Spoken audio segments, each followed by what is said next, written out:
deputado federal André Janones disse em suas redes sociais que existe um movimento do PT para tirá-lo da CPMI do 8 de janeiro.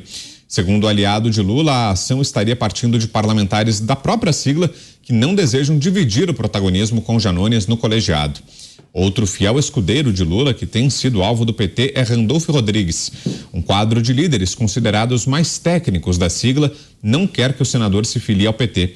O grupo alega que Randolph tem uma identidade polêmica e eloquente, o que não seria adequado para o partido, que ele não aceitaria nenhum cargo que não o de liderança. É isso mesmo, Dantas? Fogo amigo? Imagina duas Glaze no PT. É fogo amigo isso, Dantas? Está rolando mesmo? É uma injustiça com Randolph, né? Dos petistas com Randolph. Mas tá provando do próprio veneno. Eu espero que ele fique sem partido. Nesse vai não vai, eu tenho de bater de novo na porta da rede. Olha, eu infelizmente tenho de lidar com essa turma aqui todo dia. Eu lamento, né, a postura desses parlamentares. Infelizmente, o Randolph, o que a gente espera de um político, né, gente? É coerência. Assim como a gente espera de um jornalista, de qualquer profissional, enfim, coerência. Você pode até discordar do sujeito, mas cobre coerência. E ele pode ter uma posição diferente da sua, mas desde que essa posição seja realmente aquela, de acordo com os seus princípios, desde que ele defenda certos princípios. Aí é o seguinte, aí beleza. Mas acontece que o Randolph, por exemplo, é o mesmo sujeito que já pediu CPI da Lava Toga, hoje não é mais a favor da CPI da Lava Toga, hoje é contra. É o sujeito que já defendeu a Lava Jato, hoje é contra. Então é um sujeito absolutamente incoerente, é um político incoerente, é um político que vai ao sabor das suas conveniências, né? Conveniências pessoais, muito provavelmente. Ele entende onde está mais fácil e percorre aquele caminho. Não tem a espinha ereta capaz de resistir à pressão do poder, de quando você defende os seus princípios contra um sistema inteiro. Então, esse tipo de político, para mim, não tem valor algum. Janones deveria estar sem mandato, aliás, porque o Janones foi cassado pelo TRE de Minas, junto com a bancada do Avante, que foi... o Avante, ele fraudou candidaturas femininas, né? Vocês lembram?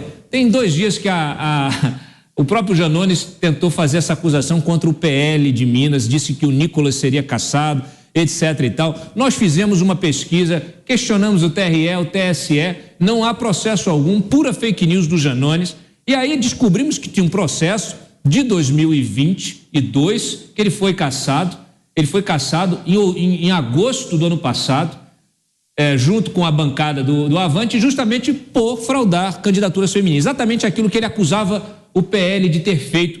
O Avante, o seu partido, é que fez. E ele foi cassado. Só que ele entrou com recurso suspensivo no TSE e o TSE está até hoje sem julgar o recurso. Aí o que aconteceu? Terminou a legislatura e ele ganhou mais um mandato. E recuperou o mandato e agora nessa nova legislatura perdeu o objeto daquela ação. Olha só, o Janones pode tudo, pode mentir, pode concorrer à reeleição tendo sido cassado, pode tudo. Sabe por que ele pode tudo? Porque 2 dias depois dessa decisão do TRE, 2 dias depois, ele abandonou a candidatura presidencial, abraçou o Lula e passou a apoiar o Lula nas redes com essas campanhas de fake news. O Janones abandonou, inclusive, as suas críticas ao Lula. Sempre foi um sujeito que criticou o Lula, criticou o Bolsa Família, é outro. Igualzinho o Randolph. Dizia uma coisa ontem e hoje diz outra diametralmente oposta. Não vale nada, assim como o Randolph. São 2 que não valem nada. E no caso do Janones, nem deveria estar no mandato. Você, Mota, o que acha desse tipo de movimento, como estão se queixando agora o André Janones e Randolfo Rodrigues? Pode estar fechado, Mota. Na política são frequentes os episódios de traição, não há propriamente nenhuma novidade nisso, né? E muitas vezes o pior fogo é um fogo amigo, aquele que vem de pessoas que você achava que eram aliados. É muito difícil para uma estrela entrar em uma constelação que já está cheia de outras estrelas. E percebam, até o símbolo do partido é uma estrela. Tudo fica ainda mais difícil quando os personagens em questão têm muito pouco a oferecer, além do espetáculo do seu comportamento extravagante. O que era uma vantagem na hora de conseguir votos e likes nas redes sociais passa a ser uma desvantagem na hora de entrar em uma nova equipe que já está formada. E tem também mais um pequeno detalhe: a divisão do poder. Embora o Estado brasileiro seja imenso, também é muito grande o número de políticos, de pessoas envolvidas com o partido, correndo atrás de uma boquinha.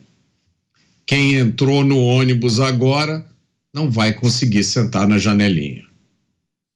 Só antes de te passar, Beraldo, vamos mostrar uma postagem agora. O deputado André Janones foi ao Twitter para ensinar o ministro responsável pela comunicação do governo, Paulo Pimenta, a se comunicar. Tudo começou com uma postagem do ministro sobre a presença dele na manhã de hoje na Câmara dos Deputados. Como a publicação foi feita em primeira pessoa, Janones sentiu-se à vontade para dar algumas dicas. Para o deputado, rede social é local de intimismo, importante para criar engajamento e dar ao usuário uma sensação de pertencimento. E finaliza: isso é o beabá das redes. Será que já é reflexo dessa insatisfação, o Beraldo, do Janones com os petistas? Na verdade, o Janones tem uma postura que sempre foi distante, mesmo quando houve essa renúncia dele à candidatura a presidente da República para apoiar o Lula. Foi uma conversa dele com o Lula. E a partir daí, ele começou a ensinar o Lula, ou tentar ensinar, tentar participar dessa estratégia de comunicação de rede social, que é o ambiente que ele domina. O Janones tem, por exemplo, se não me engano, por um período recorde mundial de pessoas assistindo uma live no Facebook. Eu posso estar enganado, mas eu acho que foi isso mesmo. Ele tem realmente uma presença de rede social muito forte e usou isso como capital político a oferecer para o Lula. Mas o PT nunca viu o Janones como um deles. Ao contrário, esse tipo de pessoa que tem luz própria para um partido que é organizado como uma estrutura ali completamente rígida e fechada, que só quem tem supremacia é o Lula e o Lula não tem sucessor nessa supremacia, a gente sabe que ali é um ninho de cobra. A vaidade come solta, inclusive em cima da Janja. Janja que vem aí se aventurando em vários ambientes, tentando criar uma estrutura e um status político para si própria, já conta com o vento contrário da própria Gleisi Hoffmann, do seu namorado Lindbergh Farias e tantas outras pessoas que não querem dar espaço a ninguém de fora. Então é muito difícil chegar um Janones agora para sentar ali na janela. Da mesma forma que o Randolph, que saiu da rede depois dessa decisão do IBAMA contra a exploração de petróleo perto do Amapá, estado do senador, e agora mostra essa ruptura. É bem capaz do Randolph ficar mesmo sem partido, porque não encontrará um ambiente que o acolha da forma que ele quer. E o PT não vai abrir espaço para nenhum dos dois, certamente. Pavinato. Olha, é claro que o PT se incomoda muito, né? Mas não dá para comparar nada com a Janja, porque, como se diz em biologia, ela tem uma vantagem adaptativa inquestionável. Agora, voltando ao nosso exemplo, né? A nossa imaginação, a minha e do Mota lá no caso da inauguração do letreiro. Se o Lula ele é o Odorico Paraguaçu, eu consigo enxergar o Janones como o Zeca Diabo e o Randolph como o Dirceu Borboleta. Os dois certamente não vão ter lugar no PT, mas não fiquem preocupados, porque, ao que me parece, as portas do União Brasil sempre estão abertas.